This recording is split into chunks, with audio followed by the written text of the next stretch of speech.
Hey there, Ben Rock. Hey, Ilya, how you doing? I'm okay, but certainly been better. We're here together today because of some somber news. Some really tragic thing has happened. So Ben, do you want to dive in, should I continue? Yeah, no, it popped up on Deadline, and it was Adam Somner, who was a big-time producer and a huge first AD, and we'd had him on the show, and he was AD for Spielberg, Paul Thomas Anderson, Ridley Scott. Like, I still, whenever I see, I was actually thinking about Scorsese. I was thinking about some of his, most recently, Killers of the Flower Moon. He passed away a couple days ago, and he was a very entertaining guy, knew how to tell a story. When I saw Gladiator 2 last week, I was thinking about some of his stories from the set of the original Gladiator, where he was first AD. And just such a nice guy. Just a really, really wonderfully nice guy. Well, and you were you knew him, right? Like, you were personal friends with him. Our families knew each other, and certainly I didn't really know him outside of the show, but certainly know my family knows his family, and so it's they're all quite devastated right now, of course, naturally, but it's in the Hollywood Reporter from yesterday, and we thought we're talking about this, that probably the best thing that we could do, similar to, like when other friends of the show had passed on, like Dan Neese, that'd be a great idea to rerun his episodes. So that's what you and I are doing right now. When we've stripped off the other parts of the show that are not the interview. So following our conversation right now, we're gonna have our conversation with Adam Somner. Which is delightful and really great. And I if you skipped that episode, if you didn't hear it, or maybe if you did hear it and you'd like to hear it again, we're going to play it in its entirety. So, Ben, any other thoughts or words you want to add? No, just, obviously our hearts go out to anyone who ever worked with him, his family, his kids. He was an awesome guy, and it really showed. And he was, passionate about what he did, and he worked with, some of the biggest filmmakers in the world. Yeah. Of all time, and only 57, so pretty young. So he left us too soon. And without further ado, here is our conversation from 2021 with Adam Somner. Here we go. The Cinematography Podcast interview. All right, so Ilya and I are here virtually in Hot Rod Virtual Cameras virtual showroom with a slight change of pace. We're not talking to a cinematographer today. We're talking to producer and world-renowned first AD, Adam Somner. Thank you so much for coming on. I can't wait to hear some of your stories. Oh, thank you very much. It's a pleasure and an honor as well. Thank you to be on. Nice to be asked. No, we love having you on. So this is usually where I ask a cinematographer when they're reading a script how they turn it into pictures. But since really, if I'm not mistaken, even your producing kind of is an offshoot of being an AD. It starts with its roots in its AD-ness. When you're reading a script, what is it that you see? How do you turn a script into, basically, a DP turns it into pictures, you kind of turn it into schedules. Is that accurate, or also feel free to tell me I'm wrong? It depends on the process you do it. But the first time you read a script, it's lovely to read a script purely as an audience member. So I'm sure in the same way as the DP, one as well as anyone when reads something, one has a visual picture. Then after that, that's when I sort of do I'm boiling it down, which is, sort of surgically dissecting it first of all with, the Movie Magic program we all use, which is the old sort of strip board. So each scene you break down. And then you dig into the scene and you try and, and imagine as you build the schedule and you build it, first of all, with most directors I work with, I try to imagine myself in their shoes in the sense of using my brain as my cinematic references of scenes I've done before or scenes I've seen in movies, and build the amount of people, the scale, what I think it should be, based on, experience and, as I say, trying to think of as I was a director, which is always, in my career, I've always tried to think of the job I'm doing as I think about the job of the person who's above me or the next person above me. So I always try and think like them and have that perspective. And I always tried it young, and I started that. And it's sort of, now it's become something you just do, I suppose. You don't even think about it. But when I read a script, and I'm doing one now, and I'm like, going through it, noting it, the seasons, trying to look at the seasons, trying to understand those elements to try and build it. So as you've gone through it once, you got the impression, oh my God, we got a lot of night work. Oh my God, we got a kid. Oh, we got kid and night work. How are we going to deal with that? Oh, we got this. We got to...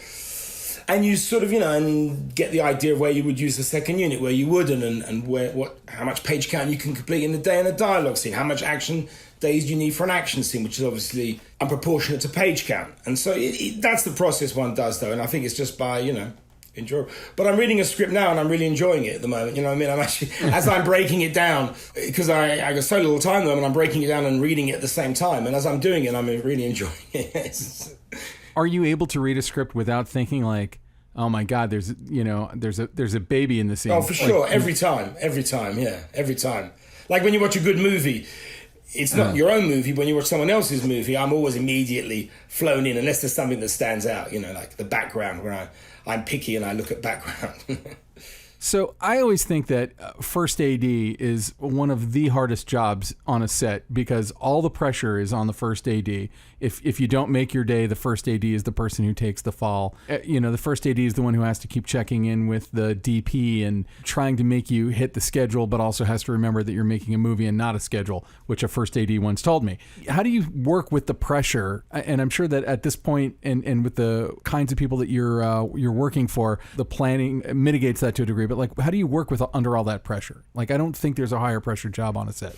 But I think you do grow. I think you grow into it, because usually an AD likes to be a busybody, doesn't he? Run around and get busy and everything. So I think you start as a junior assistant director, you take on more responsibility as you start up, and you from doing the background, as I say, third or second, and then organization, and then you're dying to be on the set. And then when you get on the set, I think, the anxiety that exists on a film set is a good energy. I think if one takes that energy and uses it, because there is a nervous energy, for me anyway, the way I approach the work, and something about that energy and that pressure is using that the best way one can. But as you say, the ability really is to smell, I think, is to judge the room, is probably the most... There's obviously skills to learn and organizational things to know. And hopefully everyone could do that to a very a good level of what time you call the crowd, what time you call the special effects, the safety, the actors. Do you call them too early? Do you call them too late because they're a big actor? You don't want to get in having an earful from them. Because ultimately you want to do the most efficient thing for everyone, save everyone's time and money with extras times.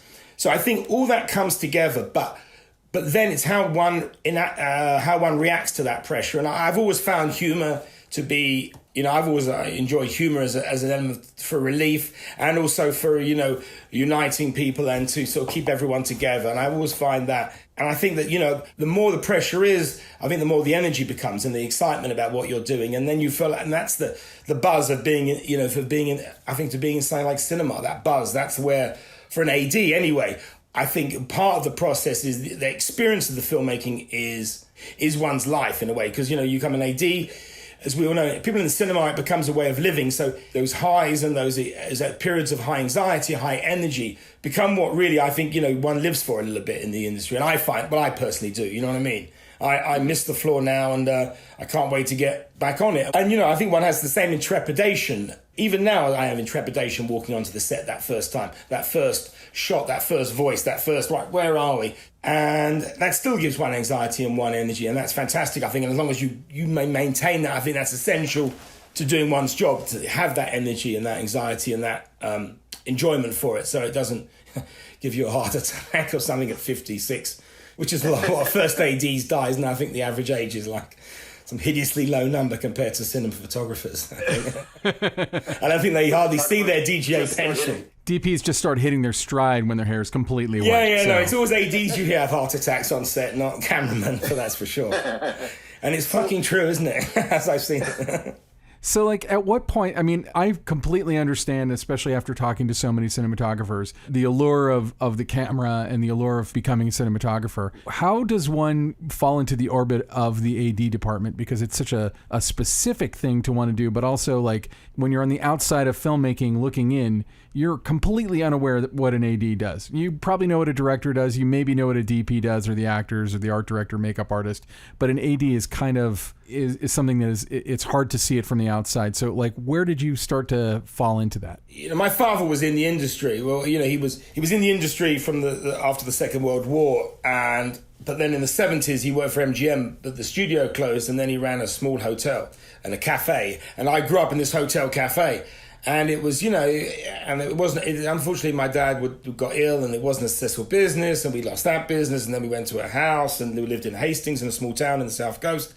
And we were down on our luck, and we were unemployed. And it was also the recession in England in the 80s. So I was, it was a bit of a grim time to be in England. I was a kid. I didn't know what it was.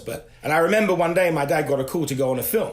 Out of the blue, and suddenly, we're like in unemployment, and then going, "You're doing what, Dad? You're going on a film?" And it was like an amazing thing, because it was a job. Never mind, it was just a job at this time. It was also my dad was working on a film, and my dad had always infused me with cinema, and I'd always been a film buff through my father, and he'd always show me black and white movies, and I was a buff, but I hadn't experienced the set. And so he started to work, and I remember he was in London filming, and I went to see him as a kid at 14. And I remember, that, like, the breakfast being astounding, the hash browns. The first time I saw a hash brown, even in England, which I know there fucking was a hash brown in the 80s, but they had them. And then, and I remember just watching the set, and there was the guy with the walkie-talkie. So the walkie-talkie's cool, isn't it? That's cool. That guy with the walkie-talkie, and he was loud, and he was a character, and he was, telling jokes, and he was this sort of figure, and I was like, God, that guy's great, And I just watched this bloke, and I thought, that's great. So then, a few years later, I managed to get a job as a runner, due to my dad. Well, my dad was a third AD in England, then a second AD.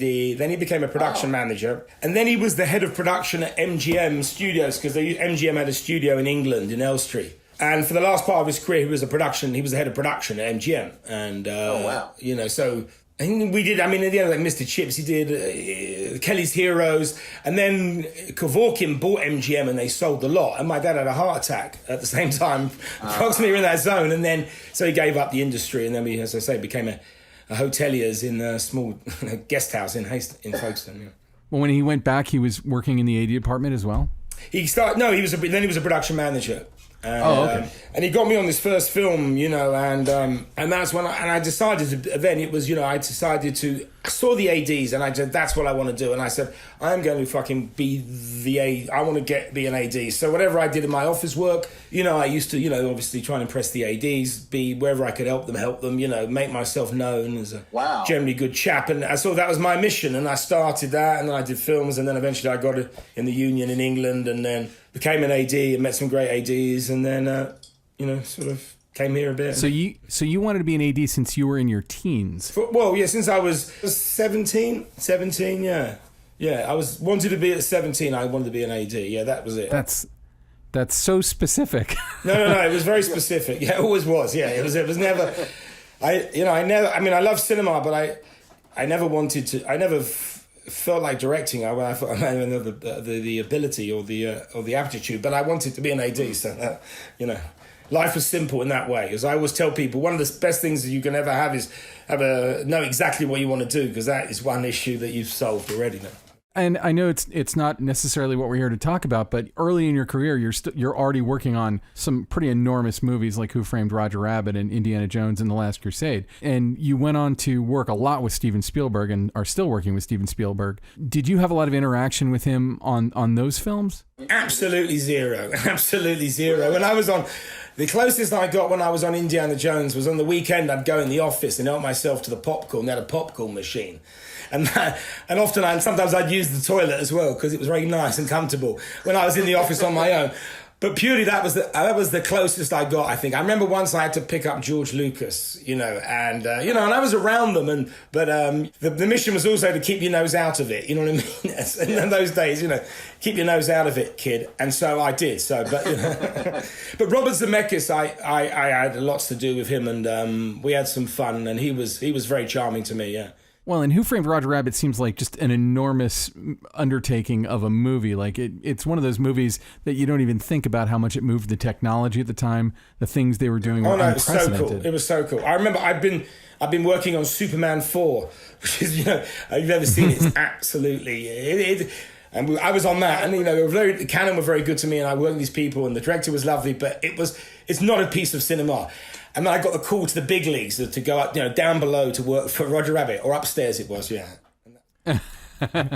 We were going to spend the next 40 minutes talking about Superman 4 and your experience as a runner. Exactly. So This is going to be the all Superman 4, the Quest for Peace. Yeah, exactly. Episode. The Quest for Peace, exactly. I remember that. Oh my God, yeah. Nuclear Man, it was filth.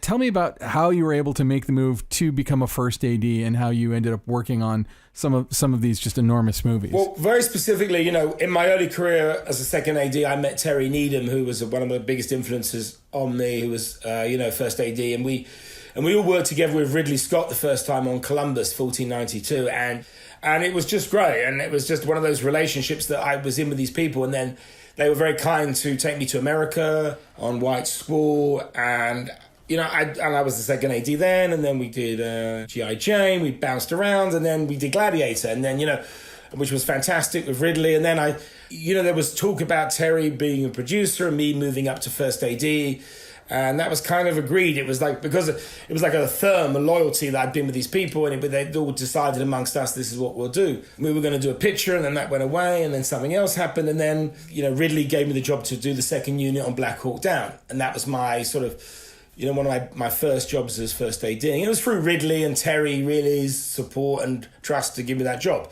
And you'd worked for Ridley Scott on several movies at that point. And yeah, I think I've done like 8 films with Ridley, 9 films, and I've done about 5 or 6 then, and then.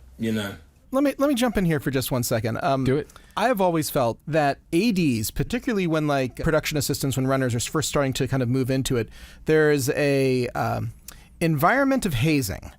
Because I will say that as people are coming into this is, as Ben was alluding to earlier, some of the most potentially stressful, demanding work out there. There almost seems to be some universal truths, men, women, whoever it is who gets into this.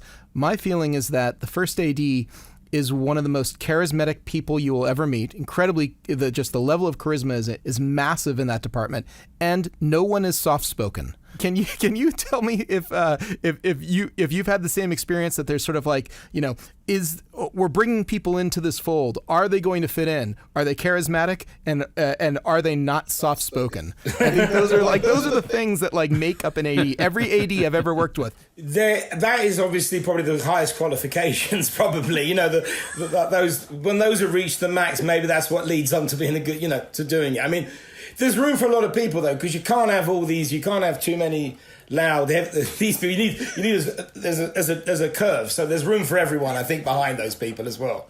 Because behind a loudmouth, you need a couple of quiet thinkers as well, and I've definitely got a few of those. So. I mean, I think that the job requires you to be able, though, to access that charisma, because a massive part of what you're doing seems to me be getting people to do things on the schedule and timeline that you want them to do them, not actually what they think they should be doing. Absolutely. You are making the magic happen, and the people who say, oh no, this is going to take a week, and you go, well, you got 10 minutes. So yeah, no, I think you've got to, as the AD, you've got to keep the crew with you. I think is the thing. You're with the director, but you've got to be with the crew. And I've always believed you've got to keep the crew with you. And in the sense is we are a team and we're all in it together, so you have to have a personality. You have to get older people. You have to catch the eye. You have to, and again, you have to, I play, maybe I play my card, the chirpy English chappy, slightly disrespectful NCO type, he's good with the member, good with the colonel, the director. But basically, I think it's an honesty and a goodwill to your crew and to protect them as the crew, as hopefully they protect you, warning them, keeping them with you, dragging them with you if you have to. Some people are ahead of you, dragging them back, trying to keep the team together and to keep the story straight for the benefit of the film and for the, and the morale on a film with set, which I think is crucial, in the sense of the films I've been on, the morale, is something to try and fight for and maintain all the time. How do you like to boost morale when morale tends to be slipping? I think humor. I mean, it's always. I think with humor and and perspective of where you are. You know what I mean? I think it's always the perspective and humor are the two elements. Because look, we have the most important job in the world, but it also at the same time is a load of bollocks, isn't it? It's making films. It is vitally important, and at the very same time, absolutely banal, or not banal, but of little importance to the right of the world. So that's how you got to feel about it. It's so, you got to give everything, but at the same time realize that you got to immediately adjust and to go with that and flow with that. I mean, one always gets frustrated, but it's not good to show frustration. I always think, you know what I mean? You got to have brush it off, and humor can often, solve those issues, I think. Talk about how you, what your relationship is with DPs, because I've seen DPs and ADs who get along really well. I've seen ADs and DPs who clash, but really both have to work together to get the day done.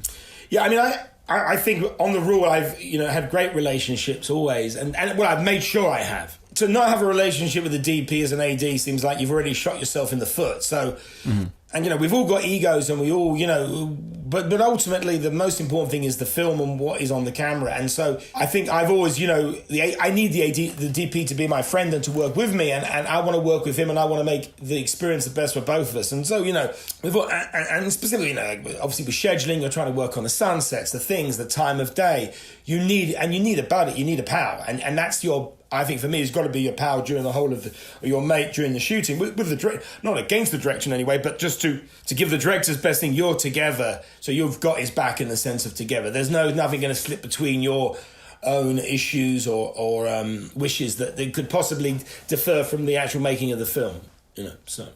So Black Hawk Down was when you got moved up to first AD for the second unit, but I'm imagining that the second unit on Black Hawk Down was pretty substantial. Yeah, it was big. It was fun. What kind of stuff were you running on that show? Because obviously, as a viewer of the movie, I have no idea what's first or second unit. Well, we did a lot of.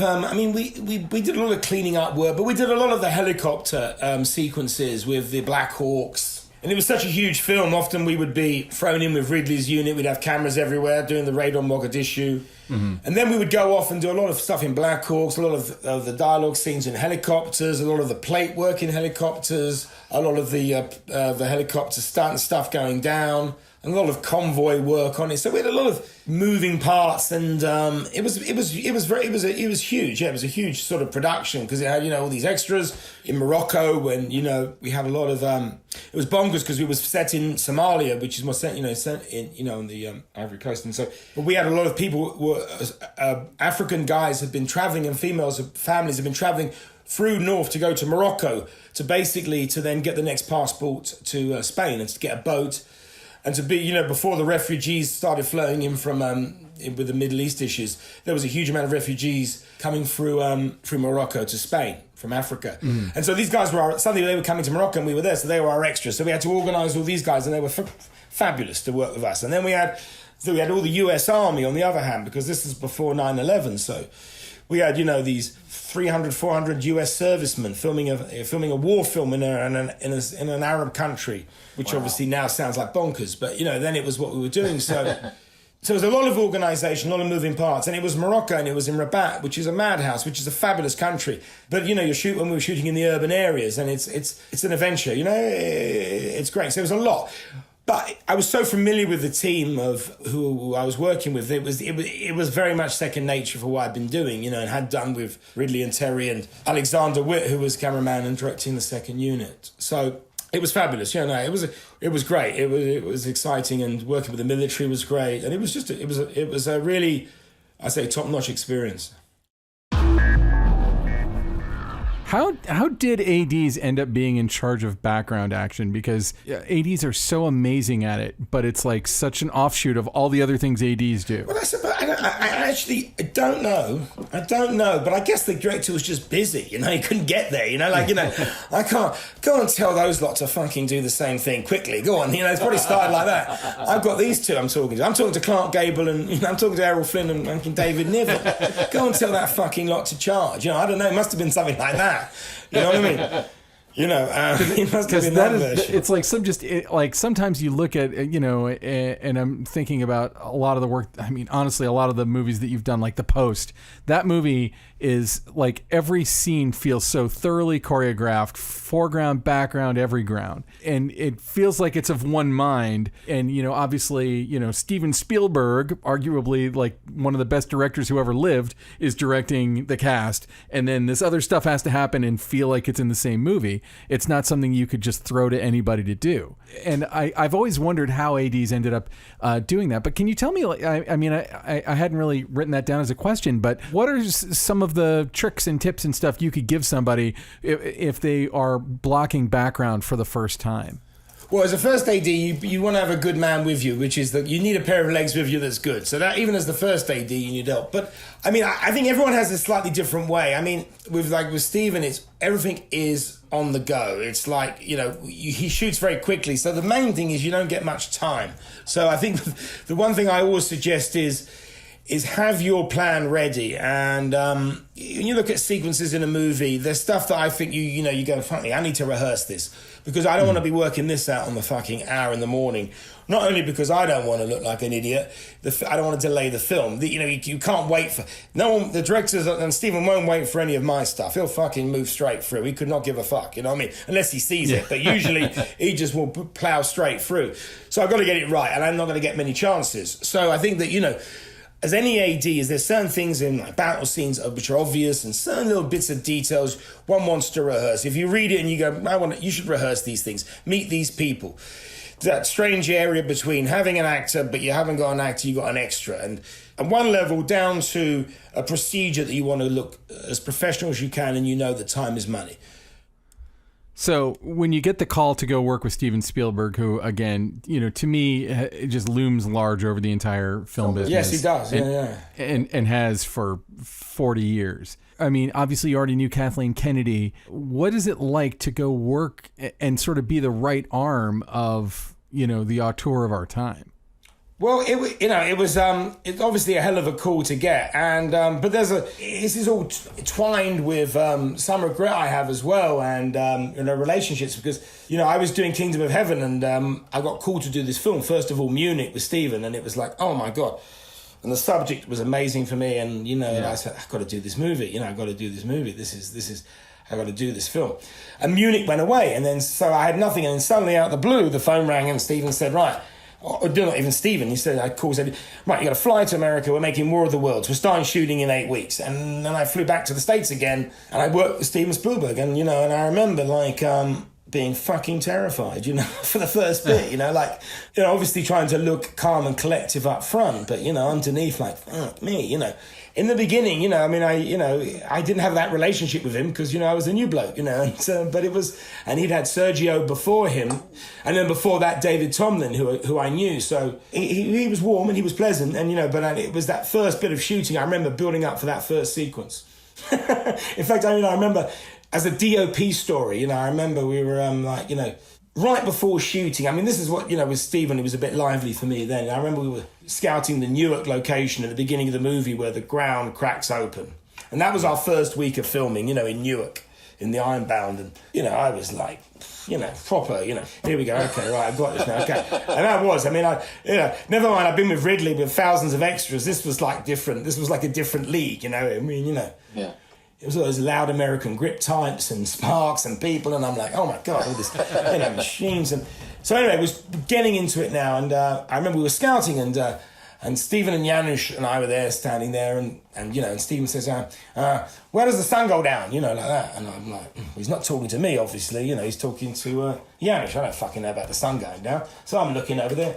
Hey, when does the sun go down? I'm like, what, me? And like, Janusz is there. And I'm like, I said, well, I actually don't know where it goes down. He says, you got to know the sun. You got to live by that now. And I'm like, oh, fuck, like that. I was like, oh, I've got a bollocky about the fucking sun. It's not even my fucking job. And he's let me fucking take it, Janusz. So I remember being like, fuck me. I was like, so that was like before. And we started shooting on the Monday. But I remember I went to Eddie Bauer and I bought the biggest fucking compass in the world and stuck it on my fucking, and wore it like a medallion for about the first week. I say, fuck you, I don't know fucking something. East, west, south, I can do it all now. Yeah, I remember that. But still I don't fucking think about it when I go there. I was like, where's the sun? I'm like, okay, I gotta concentrate. But anyway. It's a great app called Sun Scout that but I'm fucking shit at all that stuff. I'm terrible, but anyway. It's like you can just hold it up and it'll show you where the sun is. That's why I keep friendship with the DOP, so you always can tell me.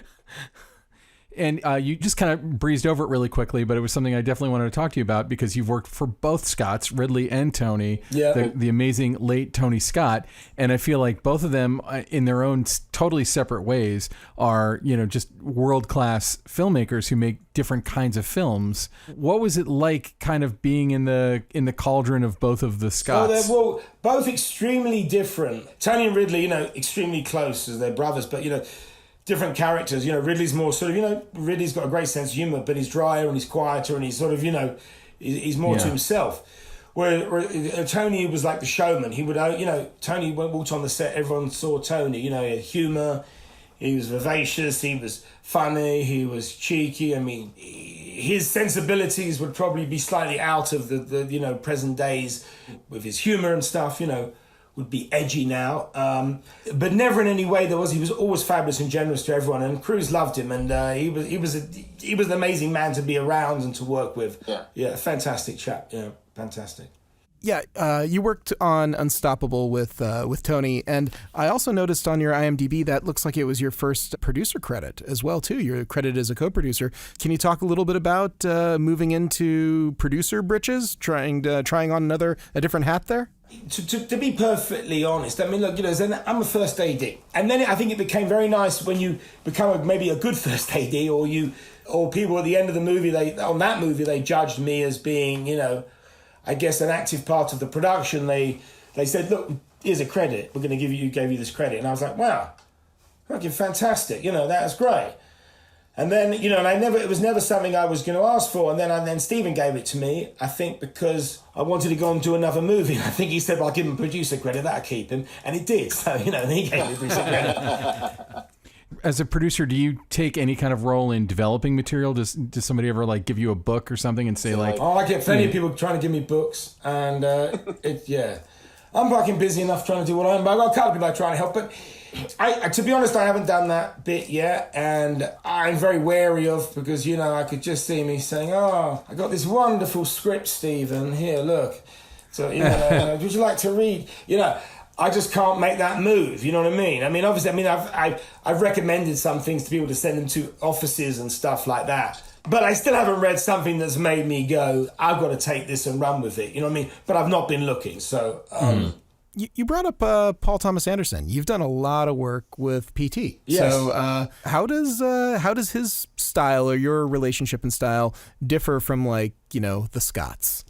Or Steven Spielberg, or he's known as an auteur. He's known as a big personality. So what's that experience like? He's maybe probably the first person I work with that's probably a little bit younger than me, if only 2 years. Although he's very grey, so you wouldn't recognise it if you looked at a picture of him, because extremely grey-haired gentleman. So it was the first time I was working with someone who was younger than me. I think that's true. You know what I mean? When I first worked with him, I remember it was great. It was a different kind of energy. He was much more, when I first worked for him, he was much more into my stuff than, say, Ridley had been in, and sense of scrupulous with the background. His aesthetic and his eye. Then I remember on the first film, there was a couple of things I did and he liked, and we worked through a couple of things, and we built the rapport. And then in a way he became a friend, in the sense that, because he's not an older, like a father figure or an uncle figure or whatever one would say, he was a friend. So he became a kind of my friend, became a friend of mine. Nice. And on Phantom Thread, he was his own DP, correct? Yes, he was, yeah. So what is it like to be able to go to the director and ask them how much longer it's going to take them to light the scene? Yeah, well, it doesn't work very well. So, moving forward on your own career, what are the challenges that you look forward to, and what are the challenges you dread when you're looking at a script? What are the things that you're like, oh, cool, we get to do this? Well, I enjoy, obviously big background. I enjoy big backgrounds, and, in the way of making something and creating that feel, that time and that period and the faces and the extras, and just that excites me to try and do that well. You know what I mean? And, and sometimes one fails, but, one attempts to do the best one can, and then to get one's visual references, because obviously there's a film I like to look at films that relate, in similar genres to it, to sort of just get a taste and to see and feel, and then mix with historical pictures and references to find what you like, what you don't like, what looks good but real, what looks great, but you go, that's going to look terrible. How to explain that? You know, there's certain things that you do, try and balance up the palette of what you want to make it feel as naturalistic as possible, is always what we want to do, you know, and as good energy as possible. So that challenge. Then, you know, looking through like, oh, you got a sex scene. Oh my God, here we go, you know. I mean, they used to be painful, and now, you know, they're sort of even more sort of, well, never mind COVID, but before, you know, just these sex scenes now become a very, they've got to be handled always with subtlety, and there's a tension about them, which is, you know, which I've always want to manage. But that's a stressful thing, I find. I mean, Wolf of Wall Street, you know, it's a fantastic experience, but you have to put the time in to work out, the rehearse and plan all the sex scenes for respect to the performers, for their privacy, for the director, for the whole myriad of reasons of people also to feel comfortable, you know, and there to be nothing untoward happen. And, you know, and look, before the Me Too thing that's what I believe one always does, and that would be the way to behave in any way one would make a movie, and still is and was before. So, you know. Well, but it's tense work. It's tense work. Coordinators, are they called? Intimacy. Yeah. I mean, you know, which is great. I mean, you know, which is great. You know, but it's again, it's not something I go, great. We're going to have one of those afternoons again. Fabulous. This is going to be great. So, one other major director that we need to talk to you about your collaboration with is Alejandro Iñárritu.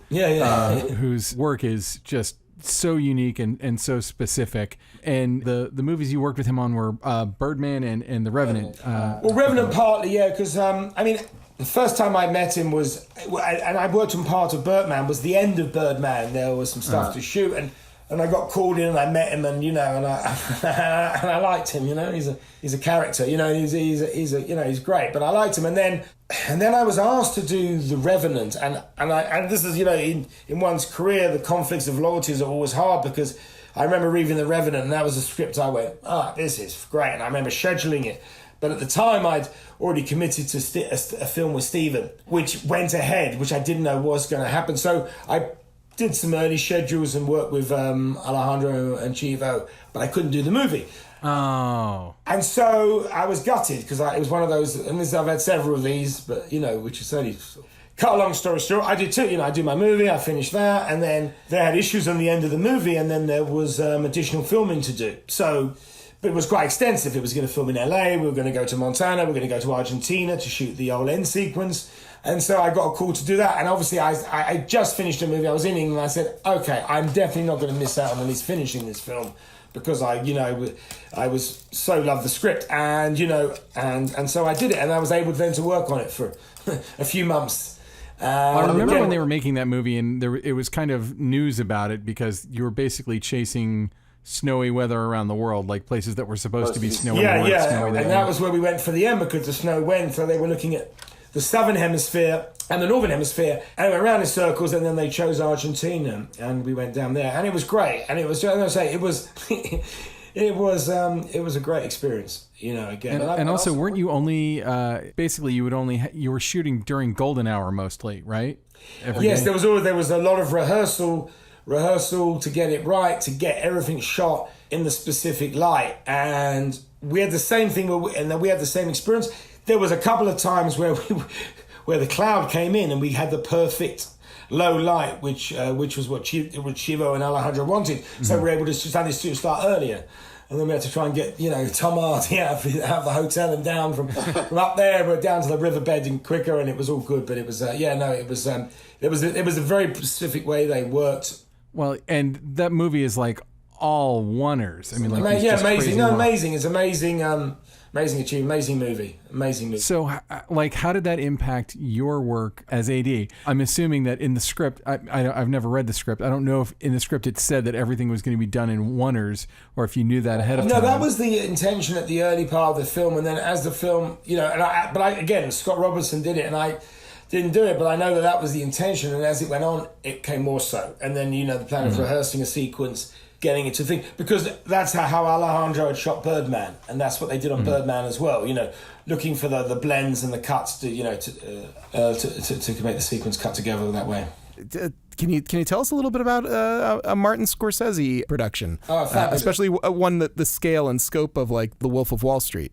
I have such a soft spot and such a great experience of working with him, and his detail and his process. And the only director I remember who actually still who used to sit and shot list. You go and sit with him, and he would shot list the movie, and you go in and he'd have his script, and he would shot list the movie, the shots, lens size, a little track here, diagram, and you'd sit and you note it down. You'd go with Rodrigo for an hour, and you'd sit and you spend time with him, and you'd take that back and you build it in the schedule, and then you'd go there and you'd remember that day, and then you'd get your little drawing and you'd sit that shot and you say, "Oh yeah, we're gonna be over here. Yeah, that's the shot. That's great. That's when we're over here. We're gonna be over here. We're gonna have the shot." And just the whole, his whole thing was great. No. And he, as I say, I had such a marvelous experience on that film. He was generous to me.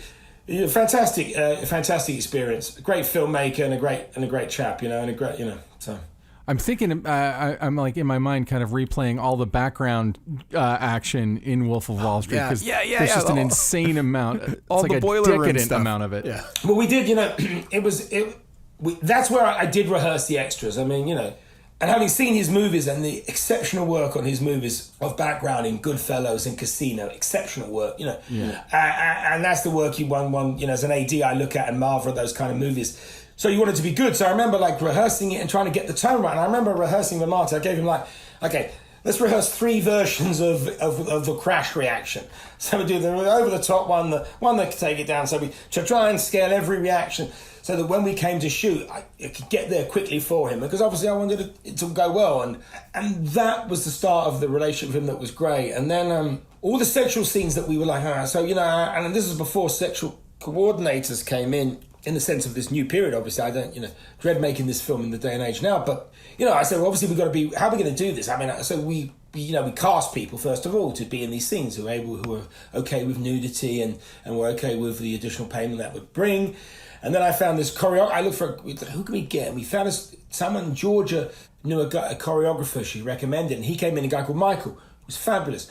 And then with him, we pre-choreographed all the orgy scenes, all the sex things, all the things, the gay orgy, and the plain things, because it was like, we cast them, we put them together, we spoke to people, we planned it so that we just weren't ever going to be in that situation of embarrassing people, embarrassing ourselves, because I don't want to sit and talk about it on the day to a point. I want to have worked it out. What bits are being covered? How do we get a towel around the bloke? How do you get that in? But what are you going to be doing? Are you comfortable? Have you met this person?